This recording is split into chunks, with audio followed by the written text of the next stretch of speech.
Okay, this video is going to be called All of My Books. I actually gave a previous lecture only about 2 months ago over at VegSource called, it was sort of like a why I write and how did I learn how to write. In this video, I'm not going to go so much on the technique and how I learned how to write. I'm going to more go over what my actual books are. I'll give a little bit of backstory about what got me interested in writing and thinking it was a good thing for me to do, why I think I can help people. Okay, so first of all, of course, I was a big admirer of Aristotle and the idea of summarizing the useful knowledge. Because what I saw is that the intellectuals of our time have basically wimped out. Where's the great author of history like Will Durant in his time? Where's the great author of culture, of civilization? Where's the great author in medicine putting it all together? They just don't exist. So I figured I could do it. I'll do it. Okay.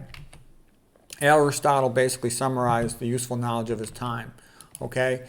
And you need great men like Cicero came forth during the decline of the Roman Republic and tried to save the Roman Republic. And he kind of met a grisly fate, and who knows, probably the same thing will happen to me. But as long as I'm alive, I'll keep on trying to help save Western civilization. Cicero was the greatest of all the Romans, okay? The trilogy about him by Robert Harris is magnificent. Okay, and also, I recall like St. Augustine at the time when he wrote The City of God. Rome, the Roman Empire, was in its collapse, and he wrote City of God that lives on in Christianity. And this is a painting of the vision of St. Augustine, whereby the child was trying to put the sea into his little puddle, and what he was trying to tell Augustine, you can't know it all, you can't do it all, but you just do the best you can, is sort of where that comes from. And where I'm getting from is the idea that you have to have both. You have to have the sort of science and objective logic, but you have to keep in mind the aesthetic component, the emotional component, the cultural component to make something really good and beautiful. And the other thing too is you just have to accept the fact you're probably going to get screwed. This is Boethius when he wrote the Consolations of Philosophy. He had been imprisoned by a barbarian king. And basically, that's kind of what's happening to Western civilization right now. It's been overtaken by barbarians, overrun by third world, and hopefully it's going to survive. But if the Christian men keep being such a bunch of wimps, so weak, so feminized, and they don't speak up for preserving their culture, then it's going to be toast. But while I'm alive, I'll try to document it and do the best I can with it. Okay, to educate the young people, because you don't realize all this modern pop culture, it's a bunch of crap. It's third world barbarism, okay? You actually come from the greatest civilization that ever existed, Western civilization. You might as well try to preserve that. Here's a book, How the Irish Saved Civilization by Thomas Cahill. And basically the Irish monks, after the fall of the Roman Empire, they preserved in all their monasteries, all the Western books, the ancient Greeks, the ancient Romans, the Bible, the other books, and that preserved civilization. Civilization basically was preserved in books. And even though the raiding barbarians, let's say the Vikings, for example, would come and kill the monks in one monastery, burn down the library, there would be other ones, and so it would continue. And somebody's got to preserve civilization, or we're just going to become a total third world crap hole. Here's a typical example of, that was, by the way, St. Columna. Here is an example of the Book of Kells, a Bible translated by the Irish monks, illustrated by the Irish monks. It's beautiful.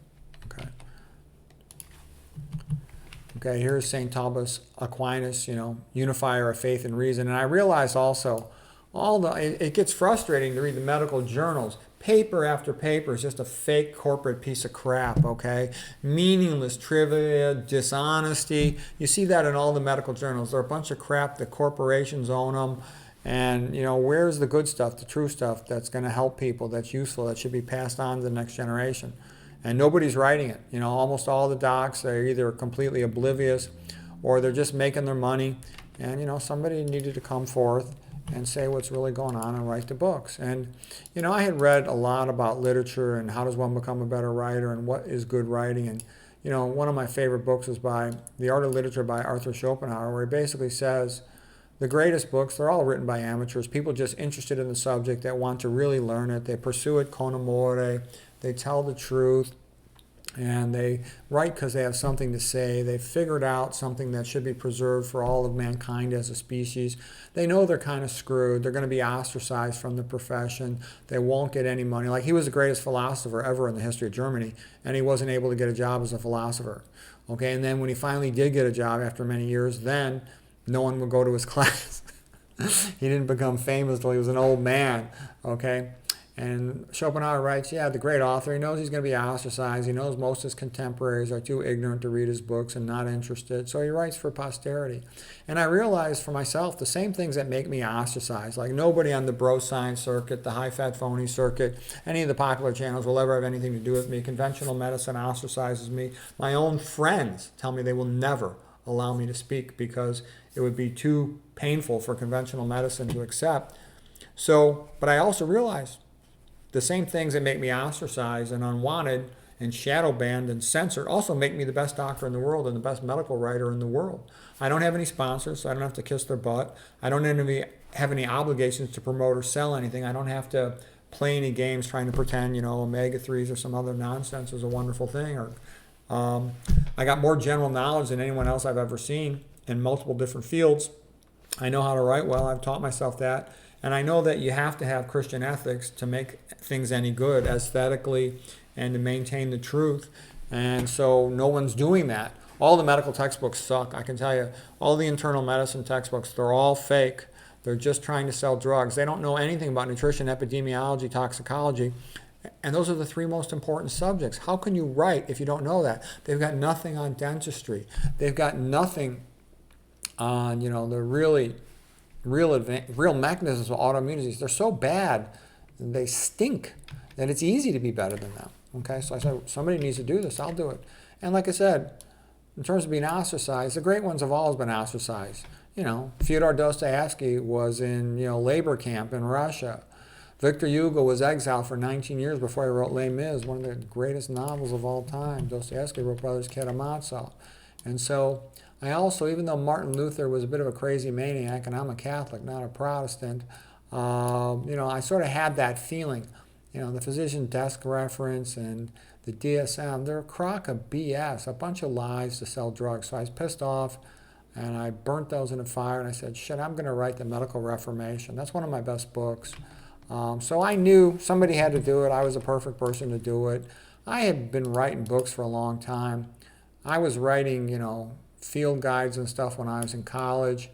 And when I was in fellowship, I was writing all these MRI technical manuals and stuff. So I was pretty used to writing large amounts of information into a book.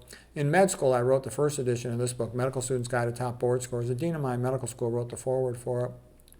And I had figured out, too, how to get, A pluses in med school. First in my medical school class, 99% boards, med school and residency.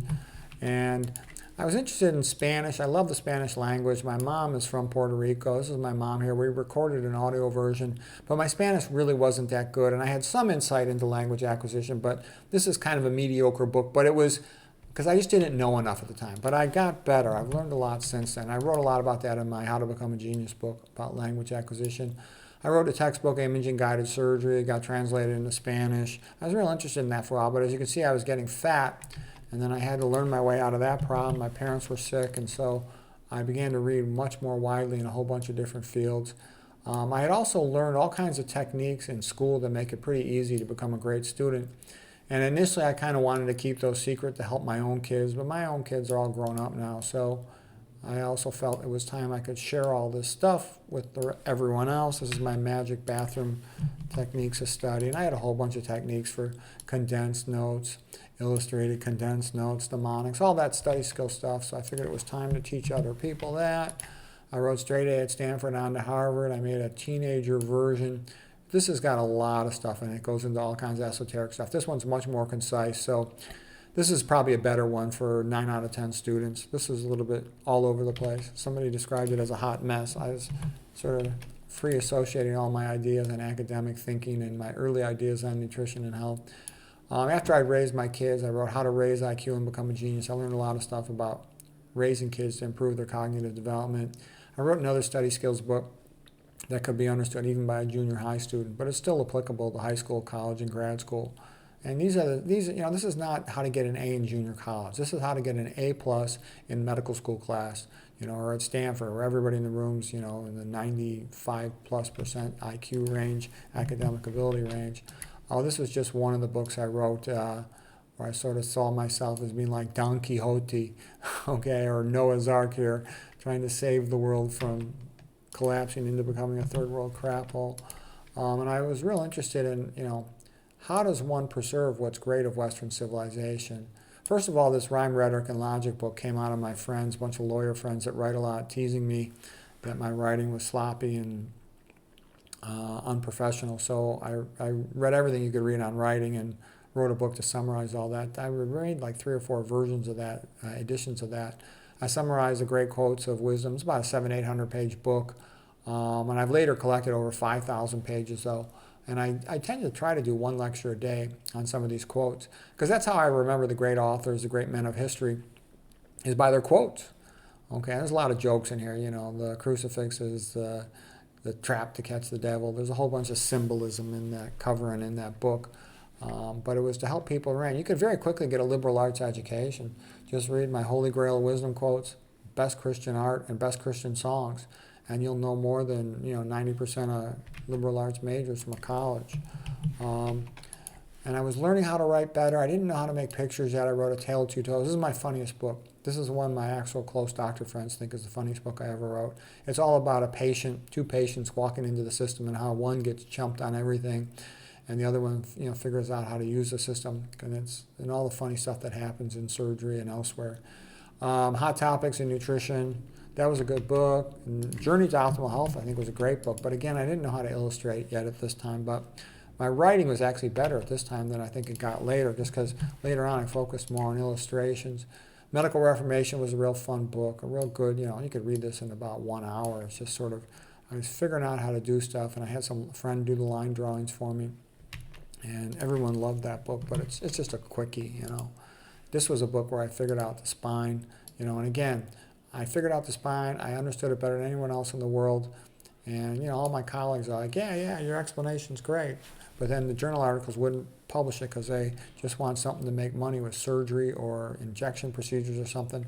So I was pissed off, and I was lucky. I'm like, well, Lee, this is great. I can just self-publish a book for free on Amazon. To go with a regular publisher takes a lot of time. What people don't understand is I work full time. There's nobody I know in my situation who ever writes 1 book, okay? And I've written about 30. So I do everything very fast. I keep all my notes. I organize my notes, and then I get a couple days off, 4 days, 5 days, and I crank out a book, okay? So I have to go very fast. Publishers, I've written a bunch of books with publishers. They take a year and a half to write a book. The great thing about them is they market the book. I don't have time to personally market a book. I can make a video to let a few people know. Who's going to watch this? 100 people maybe? But I want it out there. My friends watch a lot of my videos. I want my friends to know what I'm thinking, what's going on with me. Okay, this was actually one of my biggest books. It's a big monster. I don't know, maybe 1,000 pages or something like that. How to Reduce Risk of Cancer and Chronic Disease. And I think it was a very good book with a lot of good information, but I didn't have illustration abilities or color illustration at that time. Later on, I got better. Okay, here is the best Christian art. It's the best art book ever made in terms of survey art books, because I just put the masterpieces in there. All the professors, it's hard to get a job in a college nowadays if you're not a lefty pinko, commie, homo, pedophile or something. So this is just, I wanted to put the masterpiece artworks of Christianity. So I put them all in there. There's no fat female fertility goddesses. There's no, broken statues. There's no caveman art. There's no BS modern. It's just the masterpieces, all in chronological order, and it's beautiful. It's magnificent. Christian art is, 99.9% of good art is Christian art. Okay, saying civilization's like saying Christian civilization. I'm sick of all this multicultural BS, which is just a communist gaslight to try to destroy Western civilization. Western civilization is totally superior to other civilizations. Spare me the BS about all this other stuff. The other civilizations like the Aztecs are piling up skulls from human sacrifice. Okay, other cultures they're burning the widows. They have the untouchables. They've got slavery all over the place. Christianity stopped slavery. It stopped slavery. In all the non-Christian countries of the modern world, practically almost every single one of them, there's still slavery. And even if they tell you there isn't, there probably is. You look closer at what's happening with trafficking and you will be surprised. It's even coming back to the USA as the USA has become turning its back on God. Here's best Christian songs, the best music ever. I wanted to summarize all the best Christian songs in order and category, genre, in alphabetical order to make them easy to follow, to keep all this stuff alive, because I saw more and more Christian music being deleted from YouTube and other internet video sites. So I wanted all of it to be available. And basically, I'm trying to be like the Irish monks so that civilization could be recreated out of my books. The Christian music, the Christian art, the great Christian authors, in my quote book. Civilization's a fragile thing, okay? If it's not taught to the next generation, it'll perish. And, the medical books are just outrageously bad. They're a disgrace. You could get just as good medical information from the 1700s. All these drugs are a joke. Unless you're replacing something that comes from the body, the vast majority of drugs, about 99% of them, they're just BS. Okay, poor man's way to fight cancer, poor man's way to prevent and dementia and raise IQ with the Olympic champion Schultz brothers, my wrestling coaches at Stanford on there. Okay. So these books are getting better and better. Some of my friends really like the cancer book. They said it's a great introduction. Medical Reformation just kind of went over the top and this is a big book. I forget, it's like 750, 800 pages. And it goes into a lot more detail. It's about as much wider range of topics as I ever covered in any one book. And medical students love this book. They love the way it makes fun of conventional medicine and it tells the truth about healthcare. Then Dr. McDougall died. And I figured, I want to learn everything that he did. He was the best doctor in the world, so I want to be the best doctor in the world. And he deserved to be honored. And so I'd write a book about him. And in so doing, I wanted to learn everything I could from him. So I looked up all of his work, all his material. Okay? And then I summarized all that, and that was useful for me to know. I wanted to know everything that he thought and did, so I could think like him and be the best doctor in the world. Then I wanted to give like a young person a path of how they could get good fast, because most of the books I read in medicine were not that good. So I wanted to show somebody what's the best stuff. And it says top 50. There's really about top 60 books in here, and I've found another 10 or so since then. So I could eventually write another edition called the top 70 books in nutrition and maximum health. But still, for every book in here, I read at least 10 or 20. So this will greatly accelerate somebody's ability to learn what's useful in health and nutrition if they want. You can learn it just from watching my videos. Here's another book that I really wanted to write. And I went through a lot of serious stuff here. My father was a psychiatrist. I considered being a psychiatrist. My father, poisoned me. He didn't do it on purpose, but he really screwed up. And it made me sick for a while. Food, Mood, and IQ. This is actually a masterpiece book. This is the greatest book ever written about the brain. And I can say that confidently because I know neurology, neuroradiology. I know psychiatry, psychology, and I know what a joke those fields are. I mean, neuroradiology is the best one because neuroradiology, you just look at the film and you describe the findings. But, the other fields you'd expect a better understanding of pathophysiology, and they don't have it. So the book needed to be written. Also, psychology without God is a joke, okay? No moral foundation, no value system, nothing solid, just a bunch of, kiss-ass nonsense for the establishment. Okay, and I guess, is that all? No, I know I got more. That must be just a blank slide. Because, here's my rhyme, rhetoric, and logic. Sorry, I showed that already. Here's my quote book. I showed that already. I know I got new stuff here. Sorry about that. I didn't realize I had all these duplicates. Okay, here we go. Here's the new stuff. Prevent and reverse hypertension. This is my girlfriend yelling at me. She said, your books are too long. Nobody's going to want to read that except other serious doctors, and there's not many of them. Regular people just want to read about whatever one disease they have. And your books are too expensive when they're big. So just make one disease. Prevent and reverse hypertension. Prevent and reverse diabetes. Obesity. Stroke and heart attack. Atrial fibrillation and congestive heart failure. Kidney disease. Dental disease. Okay, now that's it. So anyways, I hope you found that helpful. And that's why I wrote all those books.